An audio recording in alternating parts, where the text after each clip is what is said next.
Welcome to the epic journey of the Samurai Princess. Hello, dear friends. What a joy to have you here with me for another extraordinary narrative. Today I'm going to tell you a story that will deeply touch your hearts. The saga of a young woman who defied all the traditions of feudal Japan to find her true destiny. Opening hook, 50 seconds. Imagine a snowstorm, a dark castle, and a secret that could change an entire dynasty.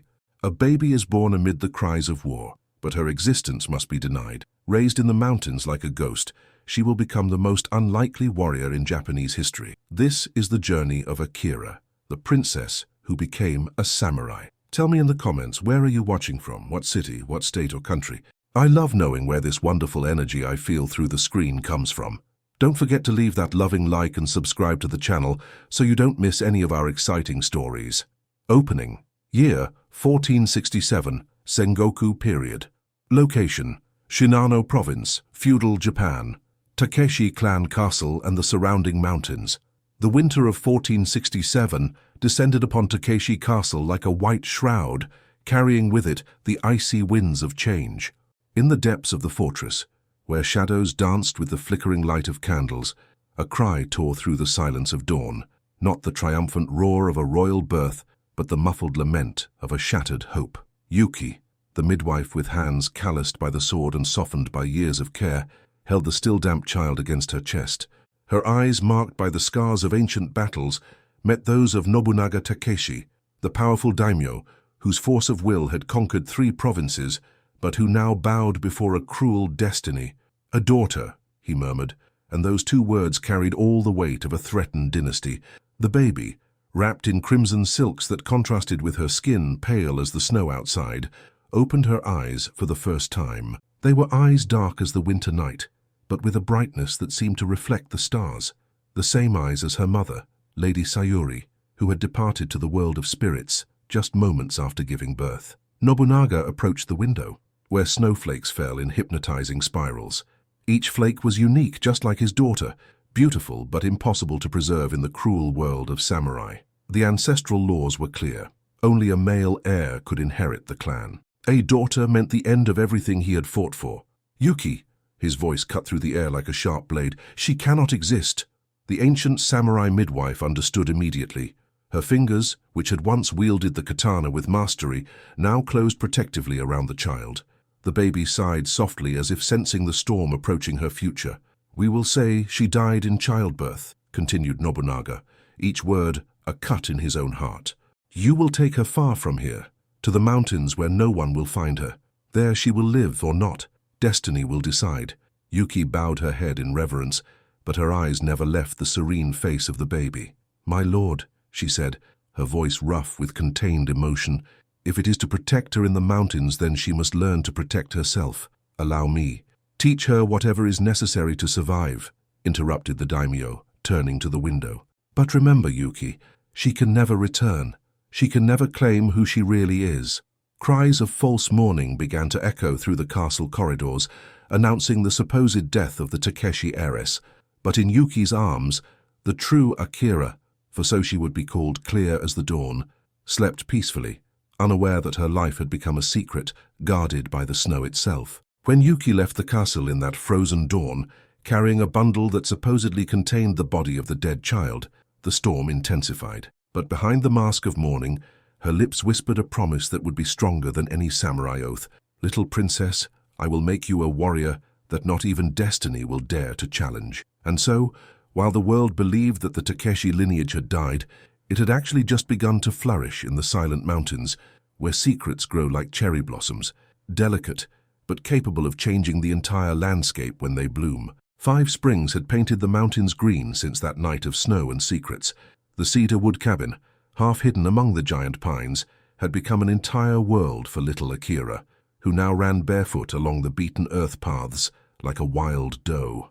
The morning sun filtered through the leaves, creating golden mosaics on the forest floor, while Yuki watched the girl play with a bamboo staff. But those were not a child's movements. They were kata, the sacred forms of samurai combat, disguised in the innocence of 5 years. "Grandma Yuki, why do my movements have to be precise like you teach?" asked Akira, stopping to catch her breath, her cheeks pink from exercise. Because, my little cherry blossom, replied Yuki, stroking the girl's black hair, everything in life demands precision, from how you cut a vegetable to how you protect yourself from the dangers of the forest. Akira accepted the explanation, as she accepted all the strange things in her life, the games of fighting, the fact that they lived isolated, the nights when Yuki looked at the stars with deep sadness in her eyes. For her, that was simply normalcy. That afternoon, while Yuki prepared dinner, the sound of approaching hooves made her warrior blood awaken. Quickly, she signaled for Akira to hide behind the rice barrels, as they had practiced so many times.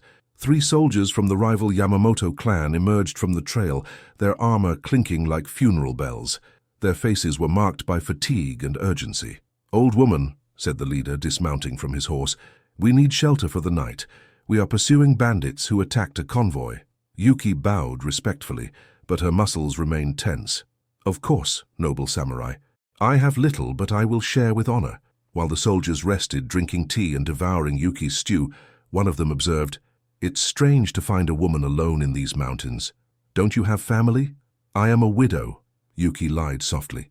"My husband died serving the Takeshi clan. Now I only care for myself." Behind the barrels, Akira remained motionless like a shadow, but her senses were alert to every word, every movement. Instinctively, she had positioned herself so she could escape quickly if necessary, a reflex she didn't even understand where it came from. When one of the soldiers stood up abruptly to get more water, he knocked over a pot that made a crash. In the same instant, Akira moved, not in panic, but with feline fluidity, silently repositioning herself to a better escape angle. Yuki noticed the movement and her heart accelerated. The girl had not just hidden, she had hidden strategically as an experienced warrior would do. Her natural instincts were awakening.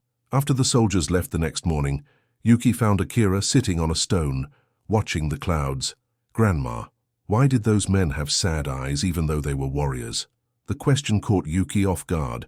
The girl's sensitivity was extraordinary. She had perceived the melancholy behind the soldier's bravado. "Sometimes, little one, being strong on the outside doesn't mean being strong on the inside," replied Yuki, sitting beside her. "A true warrior protects not only with the sword, but with the heart."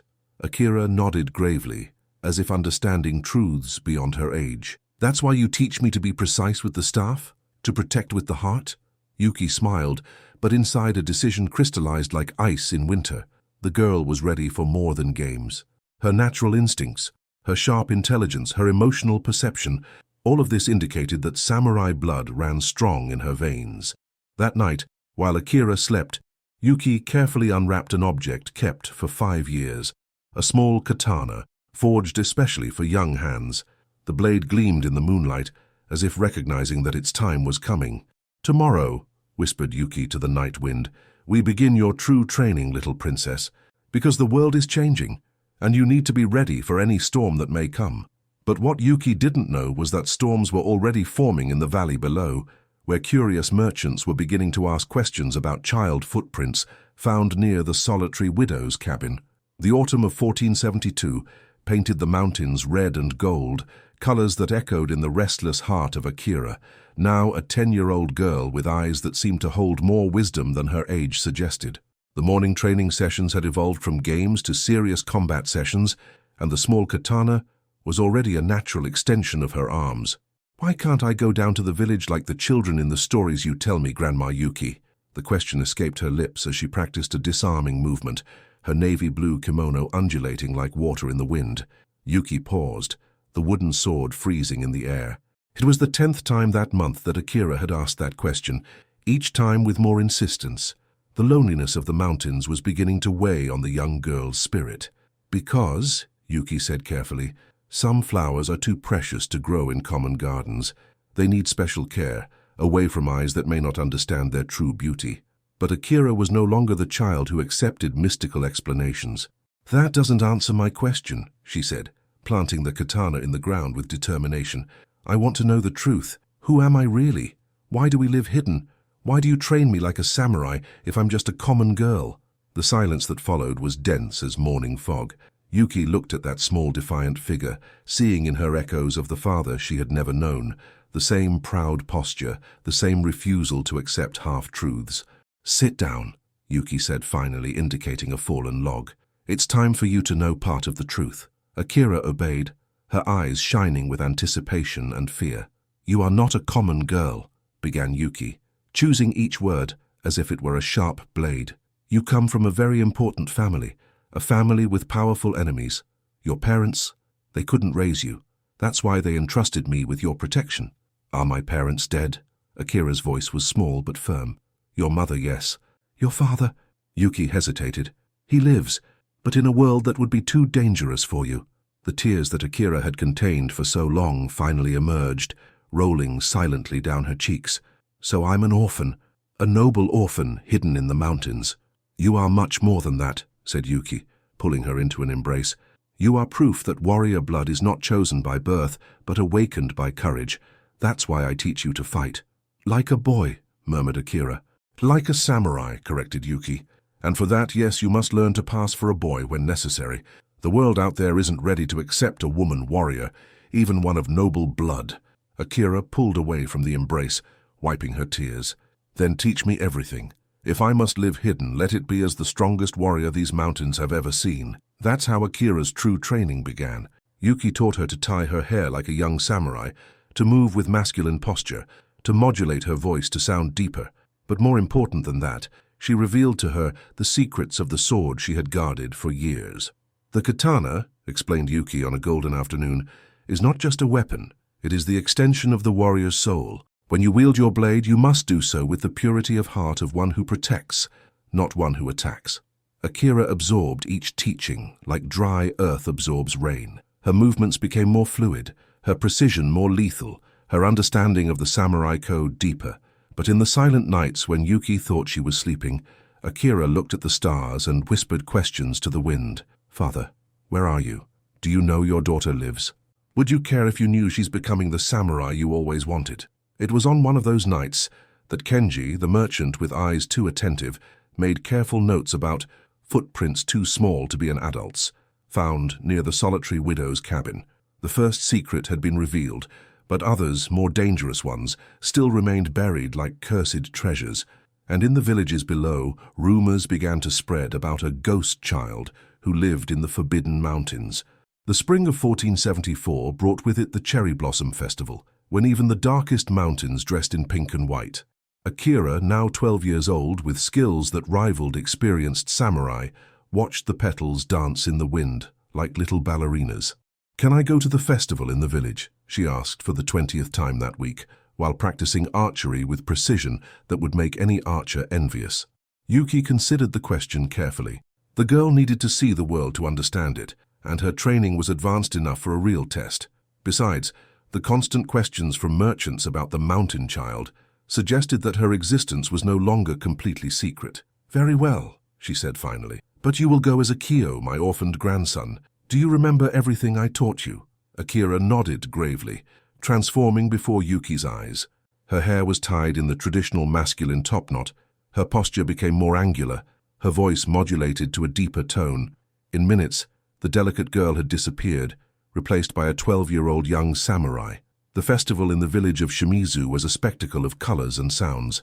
Paper lanterns swayed between the flowering trees, shamisen music filled the air, and the aroma of yakitori and sake created an atmosphere of celebration that Akira had never experienced. But it was when she saw the golden palanquin approaching that her world changed forever. Nobunaga Takeshi, now with more worry lines marking his face, crossed the festival in solemn procession.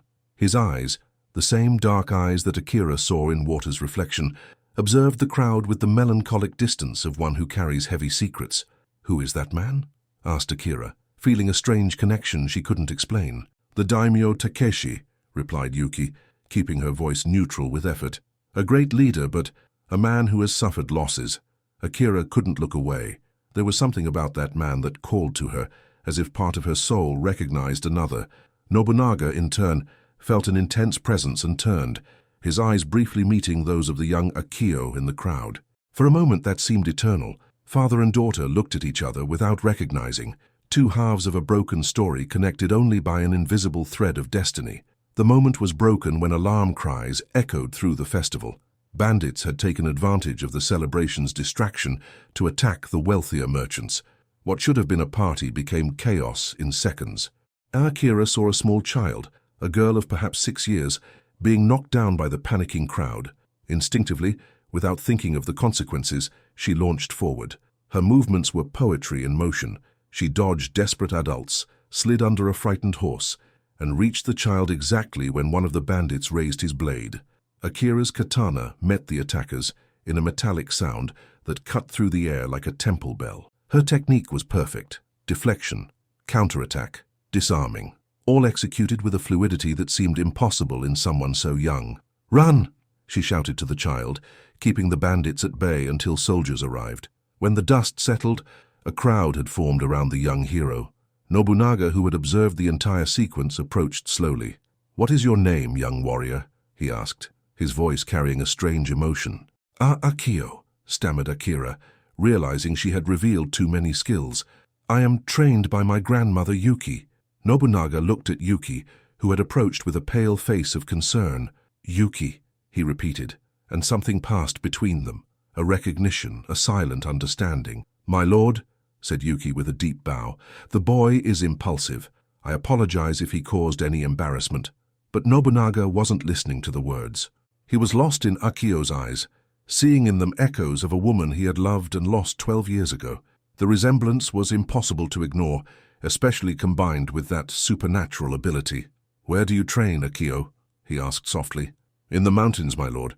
My grandmother teaches me the way of the samurai." "Come visit me tomorrow at the castle," said Nobunaga, his voice strangely hoarse. "I would like to get to know this young prodigy better." As they walked away, Yuki knew their lives had changed irrevocably. The first meeting between father and daughter had planted seeds of suspicion that would soon bloom into dangerous truths. That night, Akira dreamed of familiar eyes and a man who seemed to carry the same emptiness she felt in her heart. She didn't know yet, but she had just met the father she never knew she had. The invitation to the castle echoed in Yuki's mind like the tolling of funeral bells. 3 days had passed since the festival, and she knew that not showing up would be even more suspicious than going. But how could she put Akira in front of her father again without revealing the truth that could destroy everything? "Why are you so worried, Grandma?" asked Akira, noticing how Yuki constantly looked toward the trail that led to the valley. "It's an honor to be invited by the daimyo." "Precisely because of that," murmured Yuki, nervously stroking the handle of her katana. "Some honors carry more danger than the greatest dishonors." Meanwhile, at Takeshi Castle, Nobunaga couldn't get the young Akio out of his mind. There was something in those eyes, in that sword movement, that stirred painful memories he had buried deeply. "Kenji," he called to the ex-samurai who now served as his unofficial spymaster, "I want you to find out everything about the widow Yuki who lives in the mountains, and about her grandson." Kenji, a man of 40 years with scars that told stories of 1,000 battles, nodded gravely. He too had been at the festival and observed the young man's demonstration, but unlike his lord, he had recognized something more specific, Yuki's fighting style. "My lord," he said carefully, "I knew a Yuki many years ago. She served as a samurai in this very castle, until the night when your lordship's daughter was born." The silence that followed was dense as winter fog. Nobunaga turned slowly, his eyes burning with dangerous intensity. "That Yuki disappeared that night," continued Kenji. "She took the child's body to bury in the mountains and never returned. We all thought grief had driven her mad." "And what if," said Nobunaga, his voice little more than a whisper, "it wasn't madness, but mercy?" While this conversation was happening at the castle, Akira practiced kata in the clearing near the cabin, oblivious to the storms forming around her existence. Her movements had reached an almost supernatural perfection. Each strike flowed to the next, like water flowing down the mountain. It was then that she realized she was being watched.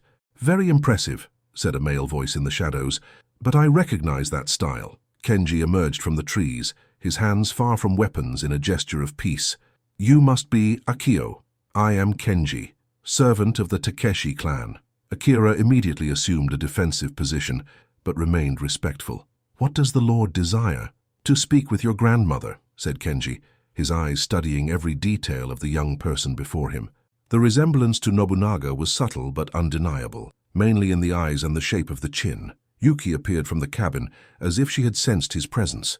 When she saw Kenji, her hand moved instinctively to her sword, but stopped when she noticed he posed no immediate threat.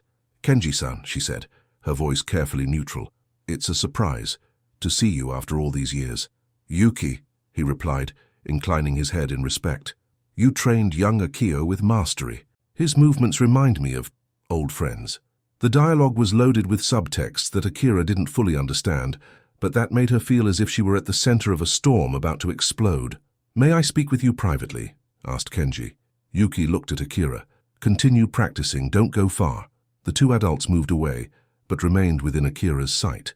She tried to pretend she was practicing, but her ears were attentive to every whispered word. She's alive, isn't she? Said Kenji without preamble.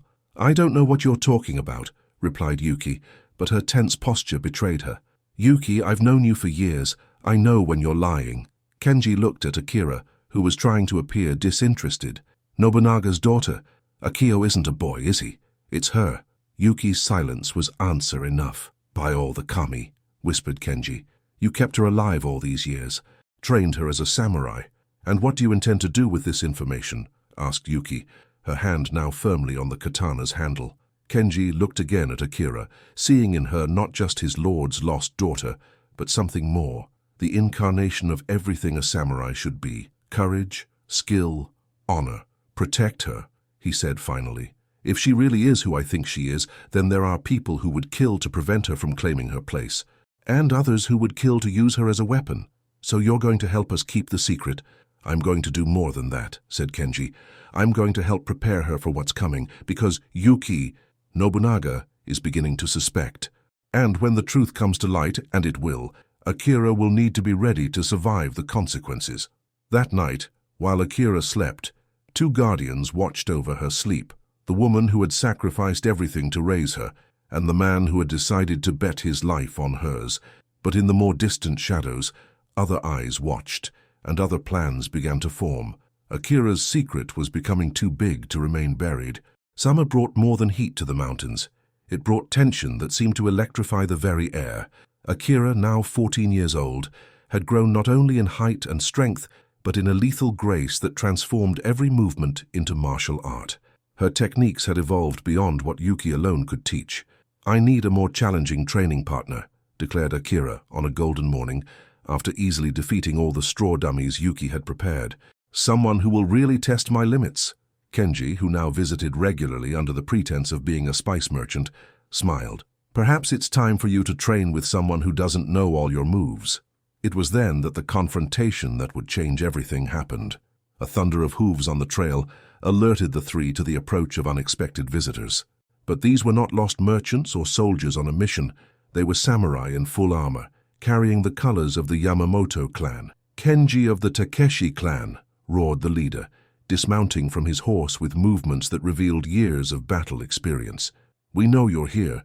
Our revenge has waited long enough. Yuki and Akira exchanged quick glances. Kenji's presence had put them in danger, but there was no time for recriminations. 3 Yamamoto samurai meant a fight to the death. Protect yourselves, shouted Kenji, unsheathing his katana as he ran toward the attackers. They're not just common merchants. But Akira didn't run to hide. For the first time in her life, she found herself facing a situation where all the skills she had learned would be tested in real combat, and she discovered that instead of fear, she felt a strange calm descending over her like a protective mantle. Hayuki, protect Kenji's back, she shouted, moving with a fluidity that seemed impossible. I'll take the one on the right. Akira, no, roared Yuki, but it was too late. The young woman was already in motion, her katana singing through the air in a perfect arc that met the enemy samurai's blade in a clash of metal that echoed through the mountains. The man, expecting to face a child, found himself against an opponent whose technique rivaled masters he had known. Impossible, he murmured, backing away to better assess his adversary. You're just a child. I am a samurai, replied Akira, her voice carrying an authority that seemed to come from generations of warriors. And you're invading our home. What followed was a dance of blades that would have been beautiful if it weren't deadly. Akira moved like water and wind, anticipating each attack, responding to each thrust with counter-strikes that forced her opponent to constantly retreat. At the same time, Yuki and Kenji fought side by side against the other 2 invaders. It was like watching a martial symphony, where each movement was in perfect harmony with the others. Who trained this child? Gasped the samurai facing Akira, his admiration mixed with growing desperation. Masters, you will never know, she replied, executing a sequence of movements that ended with the man's sword flying through the air. It was at that moment that everything changed. The leader of the invaders, seeing two of his men defeated, pulled out a hidden dagger and threw it not toward Kenji, his original target, but toward Yuki, who had her back turned. Akira saw the blade flying as if time had slowed. Without thinking, she launched herself through space, intercepting the dagger with her own body.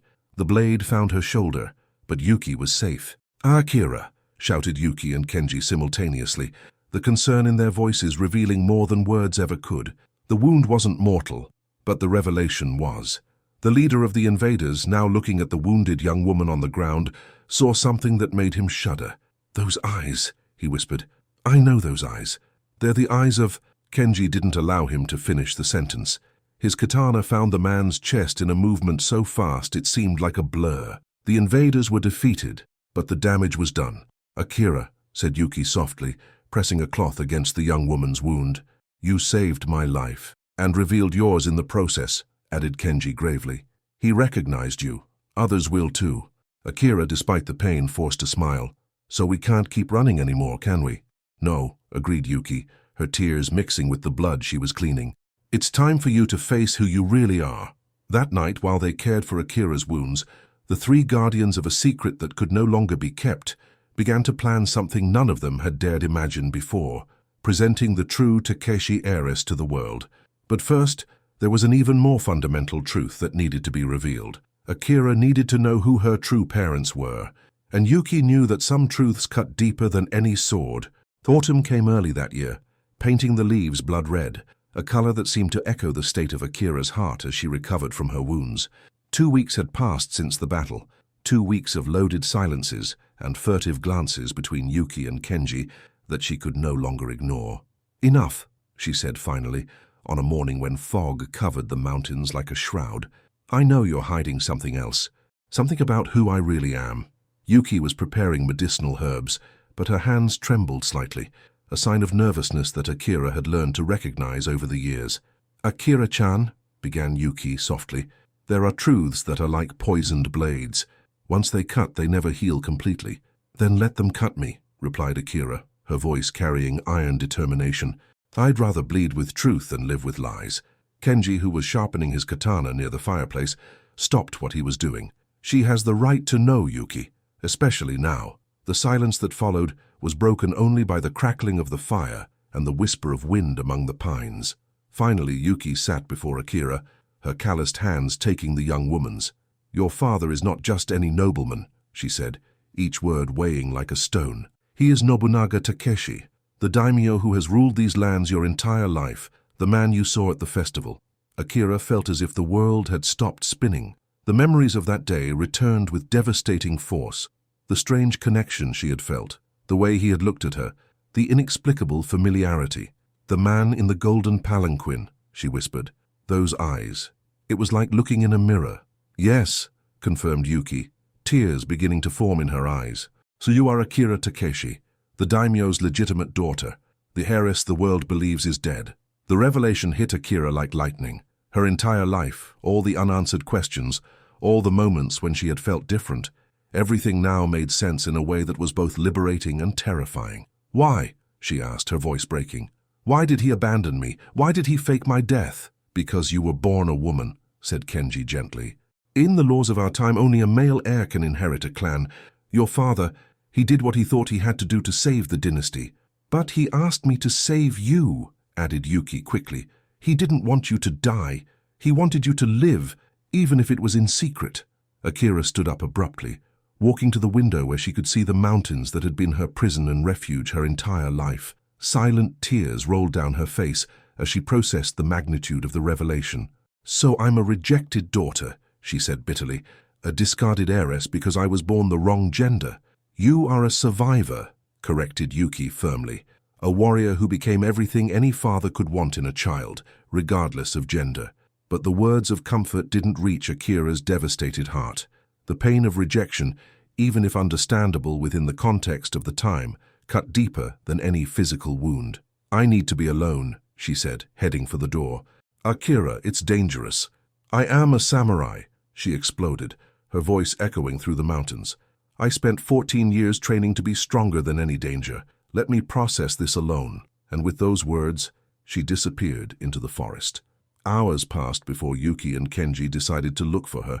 They followed her tracks through trails that only she knew, climbing higher and higher in the mountains, until they reached a cliff where she sat looking at the valley below. "His castle is there," she said without turning when she heard them approach.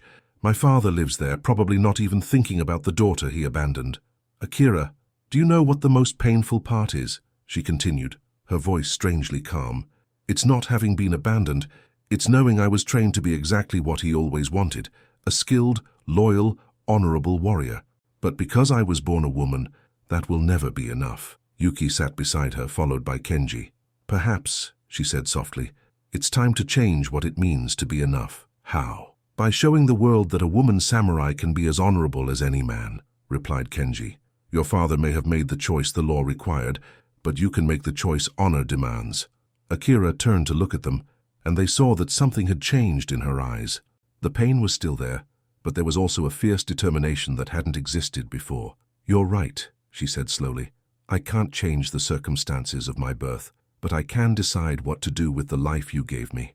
She stood up, extending her hand to help them do the same. "Teach me everything I still don't know.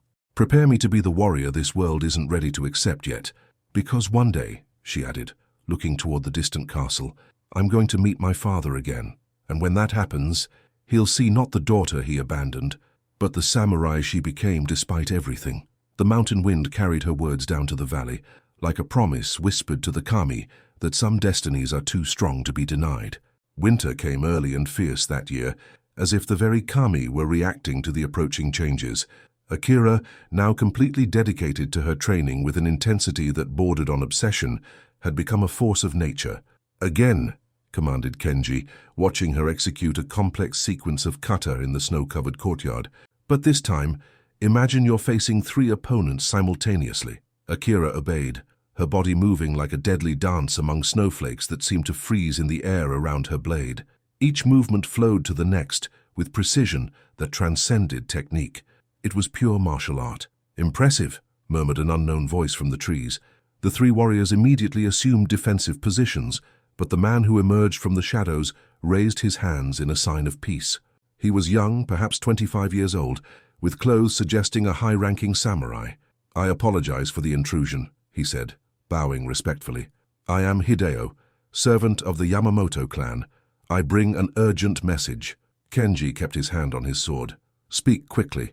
"My lord has discovered information, Sorobas, about certain events involving samurai from our clan who disappeared in these mountains. He is convinced there is a resistance cell operating here." "And?" asked Yuki, trying to keep her voice neutral. "And," continued Hideo, "he plans a systematic search of every cabin, every cave, every possible hiding place. 600 men, divided into groups of 20. They will begin tomorrow at dawn." The silence that followed was loaded with terrifying implications. 600 soldiers meant there would be no way to hide. "Why are you warning us?" asked Akira directly. Hideo studied her carefully, noting her posture, confidence, the way she carried her katana. "Because there are rumors in the Yamamoto clan, rumors about a lost heiress of the Takeshi clan. If those rumors are true, and if that heiress is found by my people, she will be used as a weapon against her own people." "What kind of weapon?" asked Kenji gravely. "Forced marriage," replied Hideo. "My lord plans to force her to marry his son, thus creating a legal claim to Takeshi territory. With her under our control, we could rule both clans." Akira felt a cold fury rising in her chest. "And you tell us this why? Sudden loyalty to the Takeshi clan?" Hideo smiled sadly. "Because my sister died trying to resist a forced marriage. Because some things are more important than blind loyalty. And because," he paused, looking directly at her, "I believe some people are born to change the world, not to be used by it." Yuki and Kenji exchanged glances. It was an enormous risk, but they had few options. "What do you suggest?" asked Yuki finally. "Flee tonight," said Hideo urgently. "I can create a distraction, give you a few hours head start, but after that, you'll be on your own." "Where to?" asked Akira. "We can't run forever." "There's a place," said Kenji slowly. "An abandoned monastery in the northern mountains. But it would be a 3-day journey through hostile territory." "Then let's go," decided Akira without hesitation. "But not to hide." Let's go to prepare. Prepare for what? Asked Hideo. To end this game of hide-and-seek once and for all, she replied, iron determination in her voice. To confront my father and demand the place that is mine by right. That would be suicide, protested Yuki. It would be honor, corrected Akira. I spent my entire life being protected, hidden, treated like a shameful secret. No more. If I'm truly a Takeshi, then it's time to act like one. Hideo looked at her with growing admiration. You have courage, but remember, once you leave these mountains, there will be no turning back. The entire world will know the lost heiress lives. Good, said Akira, sheathing her katana with a definitive movement. It's time for the world to know the truth. That night, while they packed their few possessions, Yuki took Akira's hand. Are you sure about this? Once we leave here, I can no longer protect you as I have all these years. Yuki-san, replied Akira softly, you gave me the greatest protection of all. You taught me to protect myself, and more importantly, you taught me to be someone worthy of protection. When they departed in the early hours before dawn, Akira looked one last time at the cabin that had been her home for 14 years. She was leaving behind not just a place, but an entire era of her life. Ahead of them stretched treacherous mountains and an uncertain future, but for the first time in her life, Akira felt she was walking toward her destiny, not fleeing from it. The approaching storms weren't just meteorological, they were the storms of change, and she intended to be at the center of them all. The second night of travel found them in a narrow cave carved into the mountain rock, where the echo of each breath sounded like whispers of ancient ghosts. Akira kept the first watch, her silhouette outlined against the moonlight filtering through the cave entrance. Yuki and Kenji slept restlessly, exhausted by the treacherous journey through trails that looked more like scars on the mountain's face. The monastery was still a day away, but Akira felt a growing unease that went beyond physical fatigue. The mountain's silence was broken by the most terrifying sound a samurai can hear, the almost imperceptible whistle of tabi, ninja shoes, on wet rock. Akira awakened her companions with silent touches, her fingers forming signals that Kenji had taught her. Assassins, many, surrounding us. Yuki moved like a shadow, positioning herself near the cave's side entrance. Kenji took position in the center, while Akira placed herself strategically where she could protect both their flanks. The first attacker descended from the cave ceiling like a deadly spider, his twin blades gleaming in the moonlight. Akira saw him coming, and her body reacted on pure instinct, a fluid rotation that ended with her katana meeting the invader's chest before he could touch the ground. "Now!" she shouted, and the cave exploded into violence. 5 assassins entered simultaneously through every possible opening. They were ninja from the Yamamoto clan, dressed in black and trained to kill in silence. But they didn't expect to face 3 samurai whose skills had been forged not just in dojo, but in the desperate need for survival. Yuki fought like a freed demon, her techniques combining decades of experience with maternal fury that transformed each movement into lethal poetry. Her blade danced between 2 attackers, keeping them at bay, while she sought an opening for a decisive blow.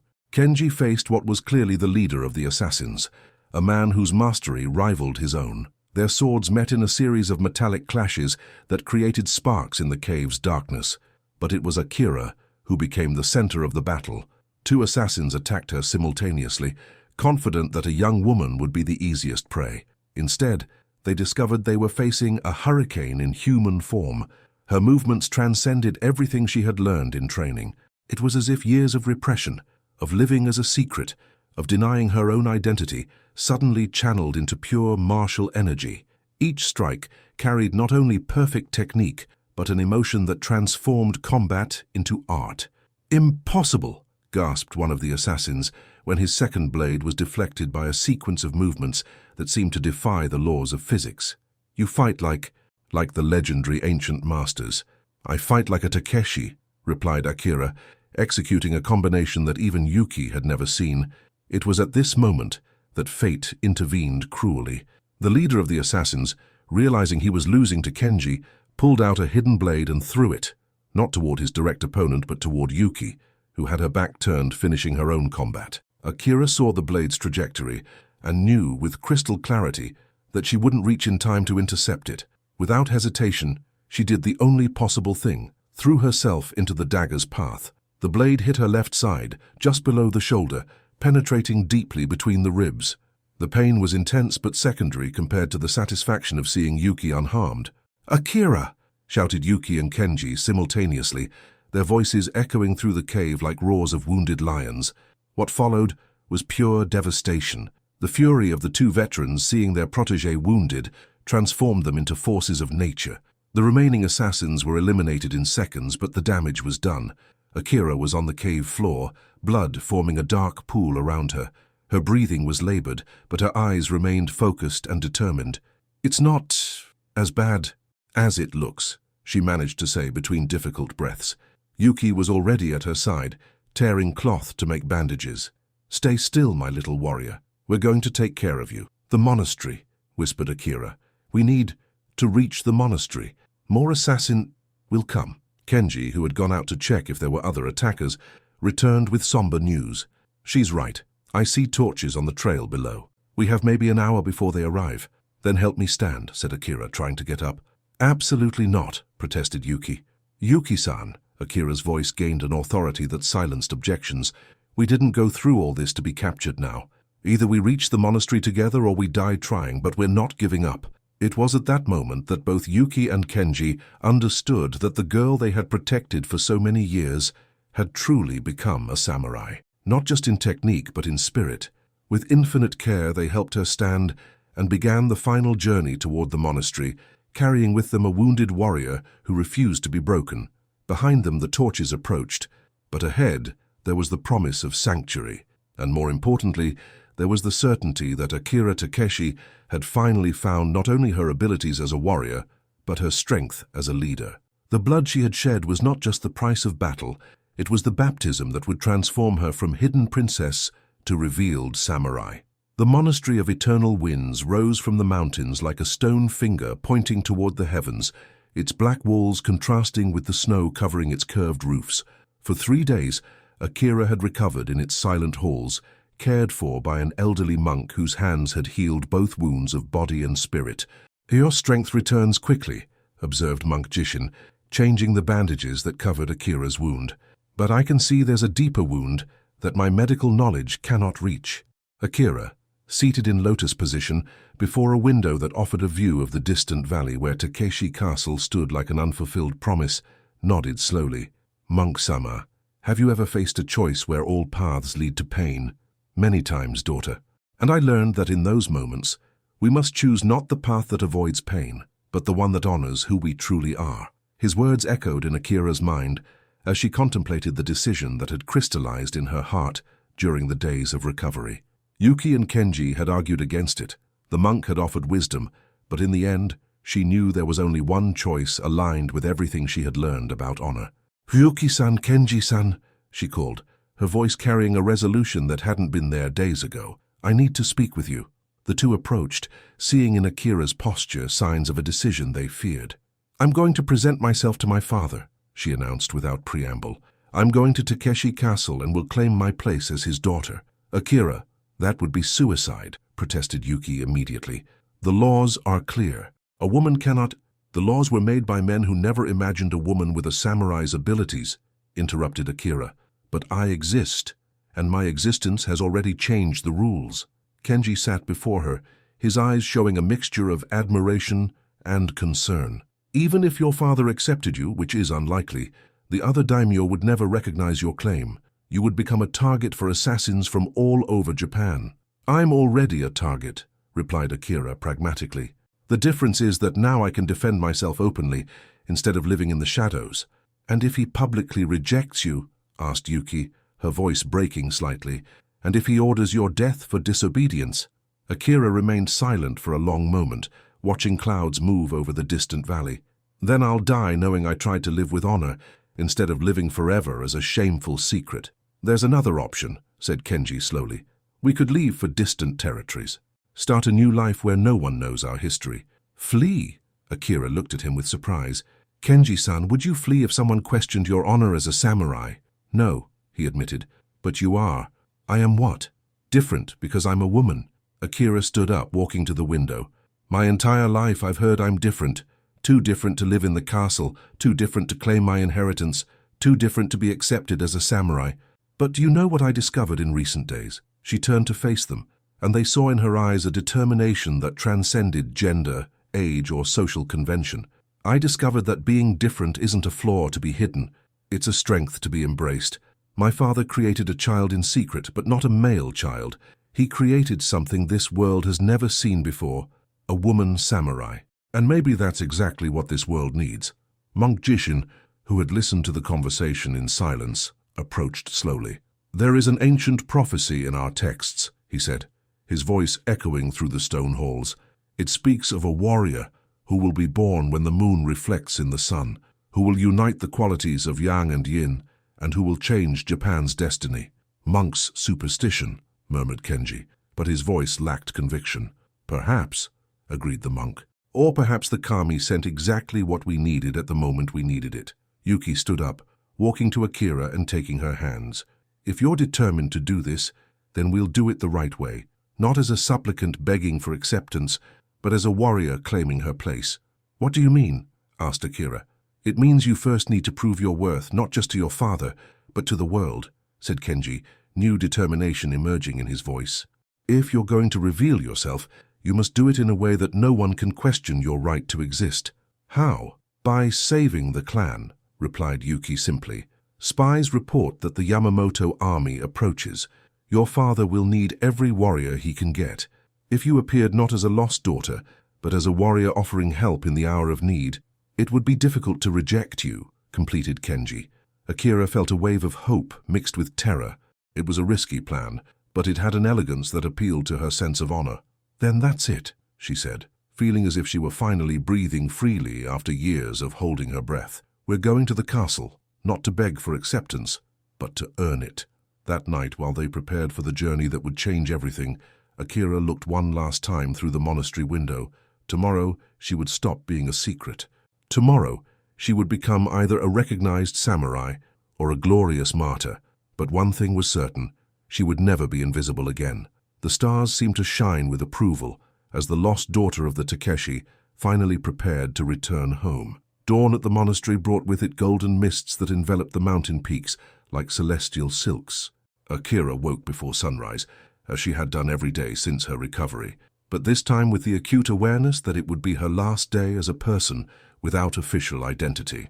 "Today," said Yuki, approaching with 2 katanas in her hands, "you will learn the last lesson I can teach." The swords were identical in size, but one was clearly older, its blade carrying the subtle marks of many battles. The other gleamed with the luster of a newly forged weapon. "This one," said Yuki, offering the older sword, "belonged to your mother, Lady Sayuri. She carried it the day she met your father, and it was the only thing she asked to be kept for you." Akira received the katana with trembling hands. The moment her fingers touched the handle, she felt a connection that transcended the physical, as if her mother's essence still lived in the metal. "And this one," continued Yuki, keeping the second sword, "is for me. Because today, for the first time since you were a baby, we will fight as equals." The monastery courtyard was transformed into a training arena. Monk Jishin and several of his brothers positioned themselves around, silent witnesses to what everyone knew was a historic moment. 3 rounds, declared Yuki, assuming a position Akira had never seen. It was simultaneously defensive and offensive, like water ready to become a tsunami. In the first, fight like the girl I raised. In the second, like the samurai you became. In the third, like the leader you need to be. The first round was a familiar dance. Akira used all the techniques Yuki had taught her, executing them with the perfection of years of practice. But Yuki knew them all, and for every attack there was a perfect defense, for every strategy there was a counter-movement. "Good," said Yuki when the blades separated after minutes of balanced combat, "but predictable. In real battle, enemies won't know your techniques beforehand." The second round was different. Akira began with familiar movements, but quickly began to improvise, creating combinations born from pure instinct. It was as if all formal training was just the foundation upon which she now built her own martial art. Yuki was forced to retreat, constantly adapting to attacks she had never taught. "Better," she gasped. "Now you're fighting, not just reciting lessons." "But something's still missing," added Kenji, who was watching attentively. "You're still fighting only for yourself." The third round began before Akira was fully prepared. Yuki attacked with a fury she had never demonstrated, forcing Akira not only to defend herself, but to protect the monks who were watching nearby. Suddenly, Akira understood. She wasn't fighting just against Yuki. She was fighting for everyone under her protection. Her movements gained a completely new dimension, each strike calibrated not only to neutralize the threat, but to protect the innocent. "Now," said Yuki, lowering her sword in surrender, "you fight like a true leader." The sun was high when they finished, and the three warriors sat in silent contemplation. Kenji had used the time to make his own preparations, creating a strategy for their approach to the castle. "Spies confirm the Yamamoto army is only 2 days' march away," he reported. "Your father is desperately recruiting any available samurai." "Perfect," said Akira. "That will give us the opening we need." "There's a complication," continued Kenji hesitantly. "One of the recruits who arrived yesterday is Hideo, the young samurai who warned us about the search." Akira raised an eyebrow. "Interesting. Did he desert from his own clan?" "It seems so. And more, he's spreading rumors that there's an extraordinary young warrior coming from the mountains to help in the defense. So our arrival will be expected," observed Yuki.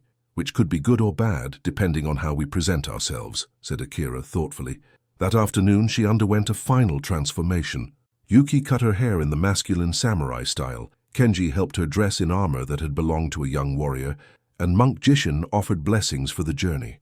"Remember," said Yuki, adjusting the final details of the disguise, "you're not just going to the castle. You're going home, not as a supplicant, but as an heiress." "And if everything goes wrong?" asked Akira, allowing herself a moment of vulnerability.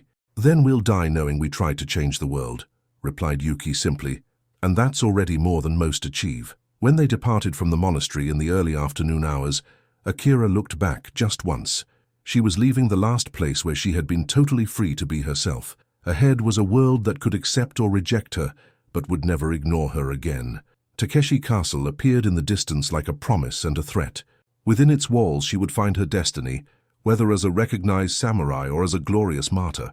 But as they rode toward the valley, Akira felt a peace she hadn't experienced in years. Finally, she was going home. Takeshi Castle rose before them like a mountain of stone and determination, its black walls reflecting the last rays of the setting sun. The courtyard bustled with activity, samurai sharpening weapons, horses being saddled, commanders shouting orders. It was the eve of a battle that could decide the fate of the entire province. Akira, now completely disguised as Akio, followed Kenji through the castle gates, her heart beating so hard she feared everyone around could hear it. Every stone of those walls whispered memories she had never had, but somehow recognized. "Breathe naturally," murmured Kenji. "You are warriors from the mountains come to serve in the clan's defense. Nothing more, nothing less." Yuki, also disguised, kept her eyes low but alert. "There are more soldiers here than we expected, and many faces I don't recognize." It was true. The castle was filled with samurai from minor clans who had come to offer their swords in the fight against the Yamamoto. The difficulty lay in blending with this crowd without drawing unnecessary attention. "There," said Kenji, discreetly pointing to an area where soldiers were lining up for registration. "But see who's supervising the recruitment." Akira looked and her blood froze.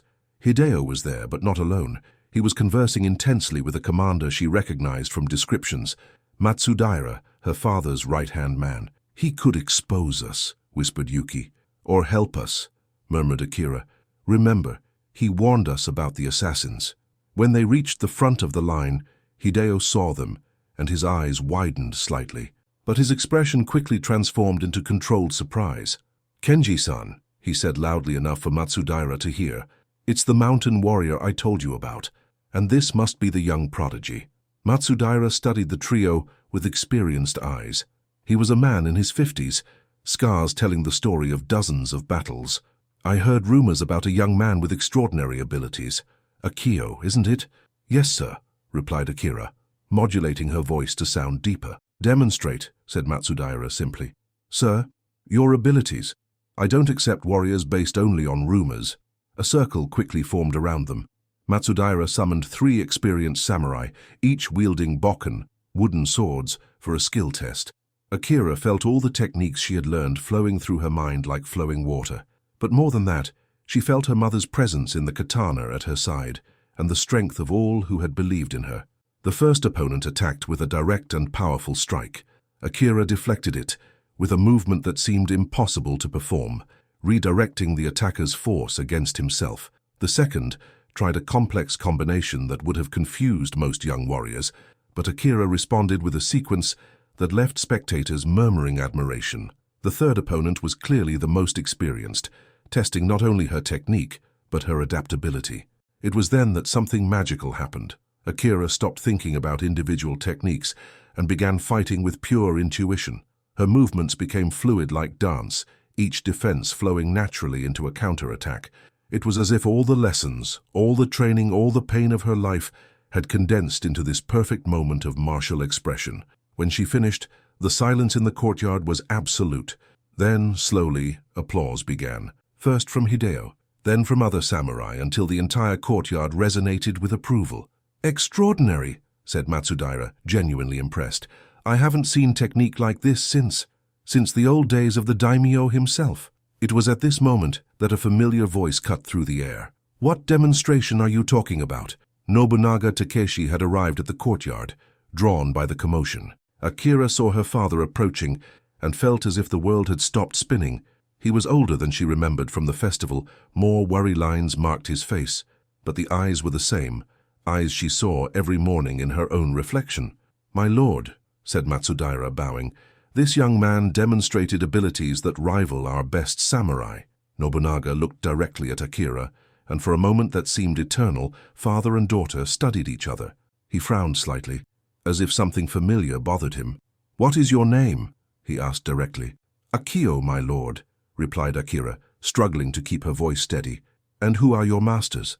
"My grandmother Yuki and Kenji-san." Nobunaga turned to Kenji, and again Akira saw a flash of recognition. "Kenji, I know that name. I served in this castle many years ago, my lord," said Kenji carefully. "Now I train young warriors in the mountains." "Interesting." Nobunaga turned his attention back to Akira. "Tomorrow we face our most decisive battle. Do you accept to fight alongside the Takeshi clan?" "It would be an honor, my lord," replied Akira, and each word carried more truth than he could imagine. "Then welcome," said Nobunaga. "May the kami protect you in the approaching battle." As he walked away, Akira felt as if she had passed the first test. She was inside the castle, accepted as a warrior, and tomorrow she would fight alongside her father. But the real test was still to come, and when it arrived, it would change not only her destiny, but that of all Japan. Dawn came tinged with red, as if the very heavens anticipated the blood that would be spilled before sunset. The Yamamoto army stretched across the valley like a dark tide, 600 warriors marching in perfect formation toward Takeshi Castle. Akira adjusted her armor for the 10th time, her fingers trembling not with fear, but with an energy that seemed to electrify every fiber of her being. Today she would fight alongside her father. Today she would prove she was worthy of the Takeshi name. "Remember," whispered Kenji as they checked their weapons one last time, "stay close to Nobunaga during the battle. When the right moment comes, you'll know." Yuki touched Akira's shoulder gently. "Whatever the outcome today, I'm proud of what you've become." The sound of war drums echoed through the walls as the defenders took their positions. Akira found herself positioned in the front line, alongside the clan's most experienced samurai, an honor that spoke of how impressive her demonstration had been the day before. Nobunaga, magnificent in his black armor, adorned with the Takeshi clan mon crest, rode along the ranks, offering words of encouragement. When he stopped before Akira, his eyes lingered on her for a moment longer than the others. "Young Akio," he said, "this will be your first real battle. Are you prepared?" "Yes, my lord," replied Akira, and there was a conviction in her voice that made Nobunaga nod approvingly. "Good. Stay close to the veterans and observe. A battle can be won or lost in seconds." The Yamamoto charge began as a distant roar that quickly transformed into thunder. Akira saw the mass of warriors approaching and felt a supernatural calm descend upon her.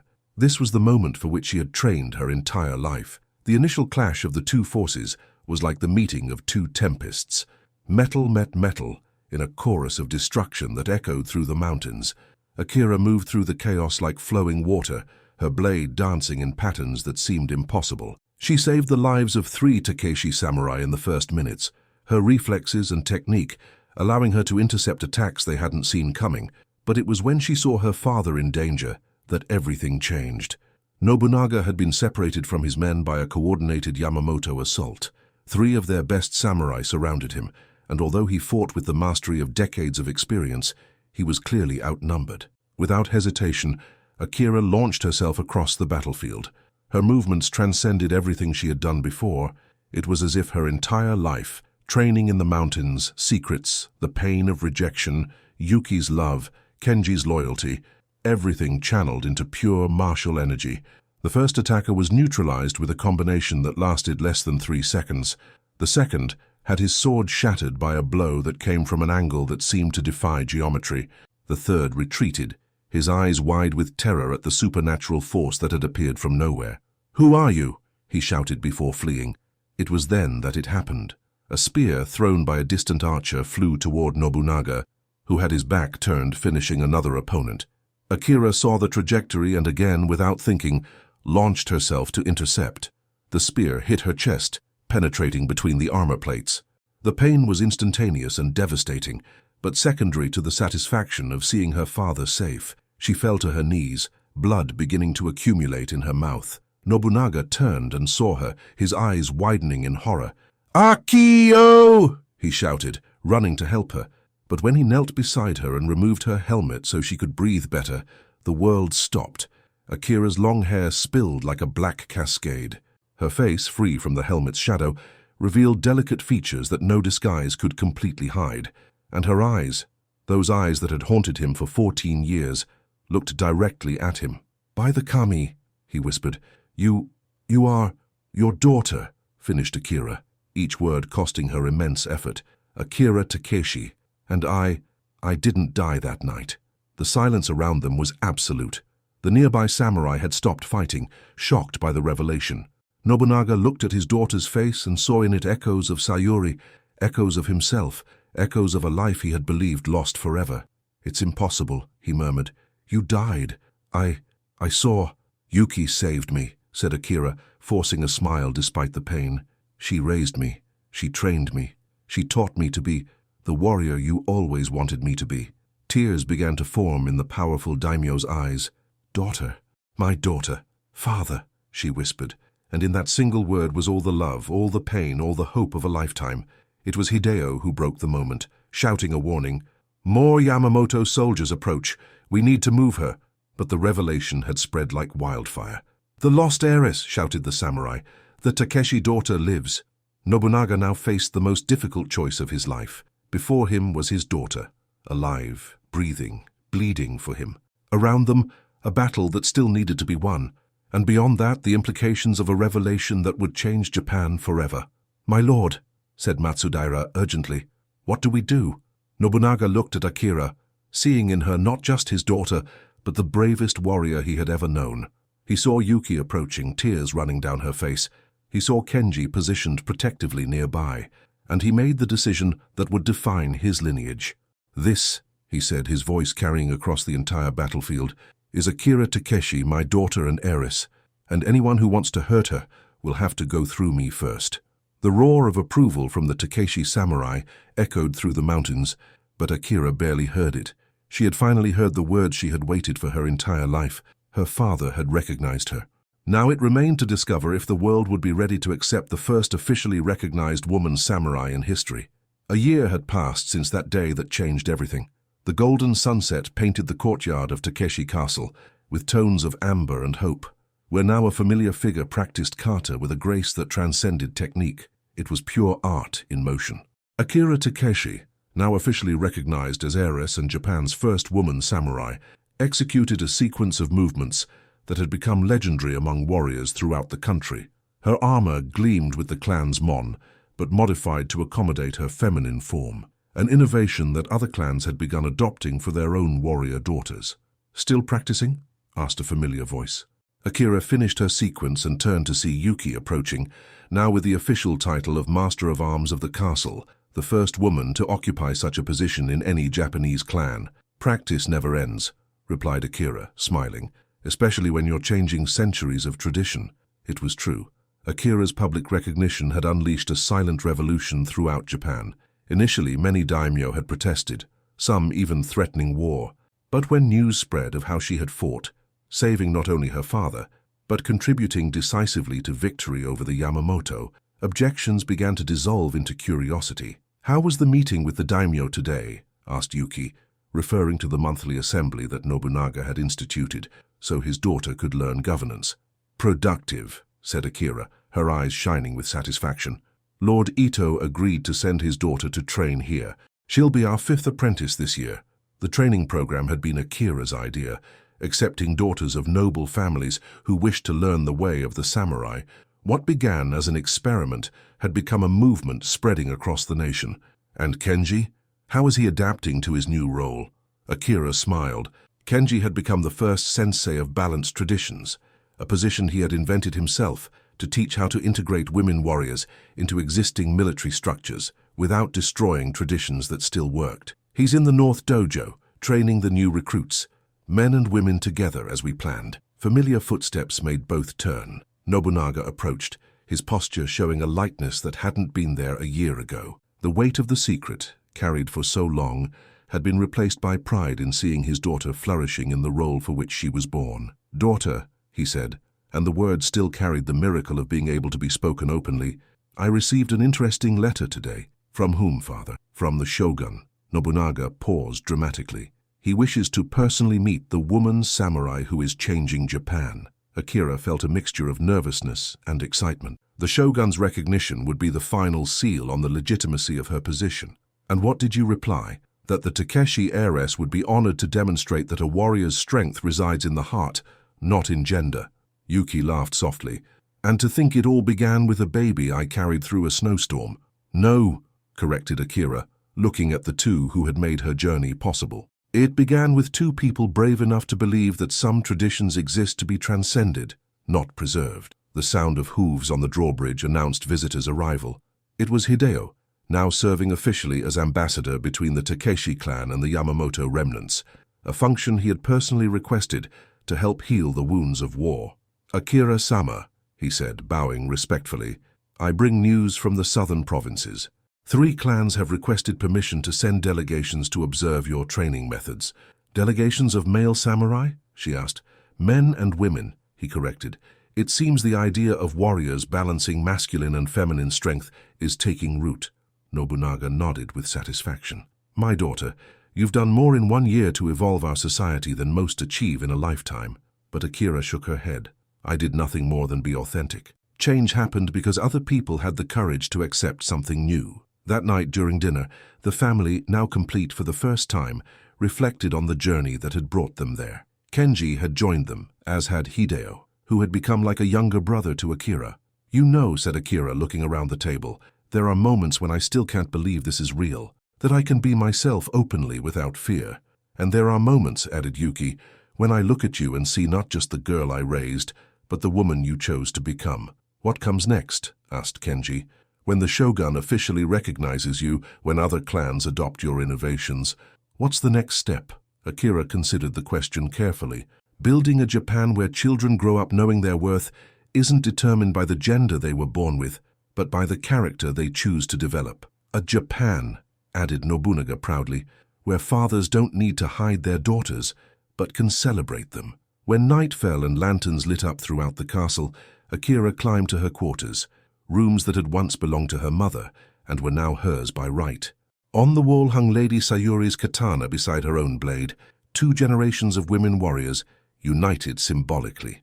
Below them, a scroll with a phrase that had become her personal motto: "Courage is not the absence of fear, but the decision that something is more important than fear." Outside the window, the valley stretched under moonlight, dotted by the lights of villages where stories about the samurai princess were told to children, boys and girls who could now dream of previously unimaginable futures.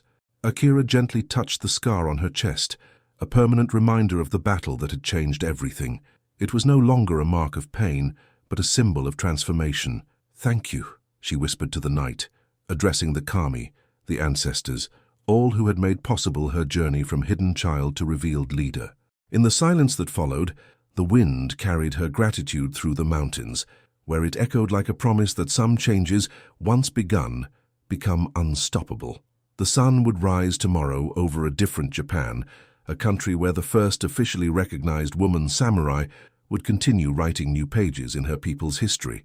And somewhere in the mountains, In cabins where other secret girls might be growing, the wind whispered possibilities previously unimaginable. The era of the samurai princess had only just begun.